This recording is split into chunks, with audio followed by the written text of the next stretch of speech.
Hey everybody, and welcome to another exciting game recording of Sonic Advance. Please let the recording stick this time. We have had so many recording issues with this game, I have no idea why. Probably my fault too. It usually is. I viewed the game on my end. By the way, I'm the king. I'm not the player for once. I'm Ozzy, I played this and I'm probably the reason why commentary is going to fail again, and we're going to have to do this another 5 times until we get it right. Woohoo! At least it's not Banjo-Kazooie at this point. Yeah, that seems to just go... How many errors has that one had? Several. Anyways, yes, this is Sonic Advance, guys. This is the first Sonic game to be released on a Nintendo system that isn't a, port of a game that was released on another console. It's a brand new Sonic title, essentially. But you could have fooled me, because this has a lot of stolen themes from past Sonic games. That could be stolen if they owned it. You know, They basically reused content. super reused content. But I will say, though, I am happy to see the instant shield back for Sonic. Though it's completely useless in this game, there is no reason to ever use it. Was there ever a huge use of it from the previous games? Yeah. I always used the instant shield back in Sonic 3. You know, how many of those actually had a purpose to them? Orb knots. The only use I ever got out of it was for the second part of Mecha Sonic. Just because the extra reach just made that boss ridiculously funny, easy. Well, it also helped with that one boss in, what was it, Hydra City Zone, where you have to, you're in the water part way, so it kind of gives you jump a little bit. If you use the instant shield, it helps you get just enough, lift to hit them. That's just all. But other than that, yeah, Sonic actually has a little bit of a homing attack in this game. Though it doesn't behave like you think it would. But, yeah, Sonic Advance is still a solid title. I really enjoyed it. Has any of you guys played it before? Oh, I played it.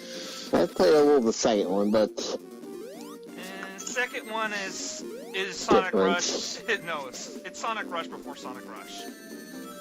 Yeah. This game I'm is... sorry, I was a Sega kid, so I grew up on Sonic, so I had to have this game.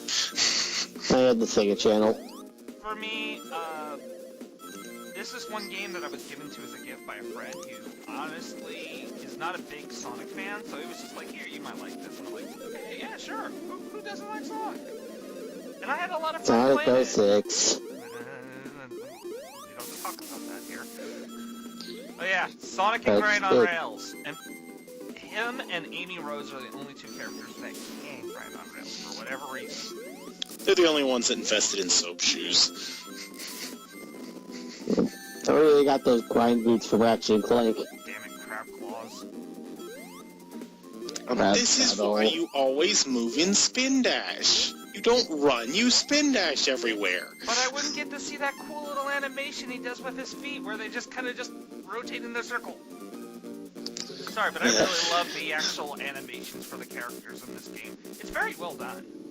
Meanwhile, first boss shows up. And he's just as pathetic as you would possibly think he would be.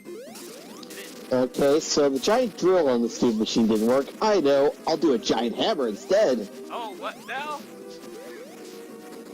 Off-screen kill. I do actually like how Dr. Eggman's robots in this game actually kind of just break apart a million little bits and pieces rather than just sitting just a bunch of little fiery explosions instead. It adds a nice bit of flair. Meanwhile, there are your tails now. Yep. I decided when I was recording this game, since there's really no reason to show off full 4 playthroughs of every zone with every character, so I simply recorded each zone as a different character. So now we're playing as Tails, who plays pretty much exactly how you remember him. You can fly for a short while, and the only thing really new is he's got this tail swipe attack, but it's not that good. It does have a little bit of range to it. Ah, the power of melee attacks. Yeah, the only thing it's really good for is those ridiculous little moles that pop out of the ground that you probably completely ignore anyway. Yes. See, Sega, this is how you do Tails right, in my opinion. You don't need to put them in a mech or make them have little balls that are fake ring bombs or whatever the hell they were in Sonic 06. This is fine. No, those bombs saved him in that death battle.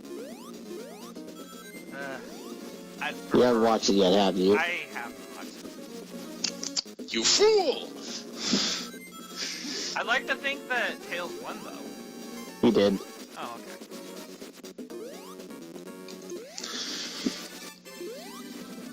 But, yeah, Tails is still just as broken as you remember him. Being able to fly in a Sonic game is ridiculously useful.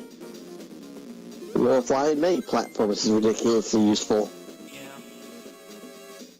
Though it's especially useful in this one because in order to get the final zone unlocked, you need to collect all 7 Chaos Emeralds, and you don't, like, collect 50 rings to reach the end. You have to find these, like, springs that are hidden through each zone. And basically, that's it. You find the spring, you jump on it, you take the special stage. Some of these are really hard to reach as Sonic or Amy, or in some cases even Knuckles, because there's just nothing for him to climb on. So Tails being able to fly is just naturally better for it. And the nice part is that you only need to collect all Chaos Emeralds with one character. You don't have to collect all the Chaos Emeralds with every character, which is something that I desperately hate about Sonic Advance 2. Well, you know, and that's the one thing that was decent enough about Sonic Heroes. The special stages were god-awful, but you only need to do them with one team. And because Team Amy had all their bonus keys hidden right at the end of the stage, it meant no effort to actually, get into them. Yeah, though I still like Sonic Heroes. I find it to be a very successful game. Too many problems to make it really stand out as good to me. Alright, but not something I'd go out of my way to play again. What version did you play? Xbox. Well, that explains it. You played it on the not Nintendo system. Could have been worse. You could play it on neither of the two and played on the Sony system and hate himself. I've actually owned the GameCube copy of Sonic Heroes, and then one day, for shits and giggles, I said, you know what, I'm gonna rent the PS2 copy to see how different it is, and oh my god, it is so bad. The Xbox version was okay. It wasn't great, but it wasn't awful either. It had slightly better graphics and stability, but overall, the GameCube version is the superior version. Yeah. Oh, no. And... Really?